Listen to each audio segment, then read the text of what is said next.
အချို့ကကြတော့လက်လာပါအရာမှာကြတော့သူတို့ကပေါများခြင်းနဲ့ဒါပေမဲ့အဲ့လိုမျိုးပေါများခြင်းပေမဲ့အတိတ်ထန်တွေလည်းမဝင်ချင်ဘူးပြီးလို့ရှိရင်ဟိုဟာပေါ့နော်နောက်ထပ်တစ်ခုကကြတော့ရတရားလေးပဲလဲပဲမလုပ်ချင်ဘူးမန်တန်လေးတွေပေါ့နော်အနှဲငယ်လောက်ရှုပ်ပြီးတော့အဆင်ပြေခြင်းနဲ့ဆိုတဲ့သူတွေအတွက်ကိုတီးတက်ပြောပြပေးမယ်အဲ့ဒါကကြတော့ဘာလို့ရမလဲဆိုလို့ရှိရင်နံပါတ်1တစ်ချက်အနေနဲ့ကကြတော့နော်ကျွန်မအခုပြောပြပေးမယ်ဂါရာမန်တလေးကိုတရက်ကို38ခေါက်ပဲရွတ်ကြည့်ဒါဆိုလို့ရှိရင်လက်လာပါမှာပေါများလာလိမ့်မယ်လက်လာပါအရာမှာရှင်လာလိမ့်မယ်ဒါပေမဲ့တိတ်တိတ်ချာချာတော့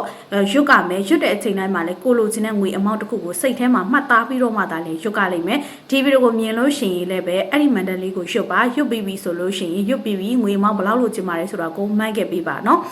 အောင်ဘိက္ခုမန္တန်မှိုင်းဆရာမှိုင်းအဲ့လိုမျိုးလေးပဲရွတ်ရုံပဲပေါ့နော်အောင်ဘိက္ခုမန္တန်မှိုင်းဆရာမှိုင်းเนาะဒါလေးကို38ခေါက်နေ့စဉ်နေ့တိုင်းရွတ်စုံပေးုံနဲ့ကျင်းတွေပေါက်ကိုကိုယ့်ထံကိုငွေတွေကပေါများစွာကျွဲဝစွာဝင်လာမှာဖြစ်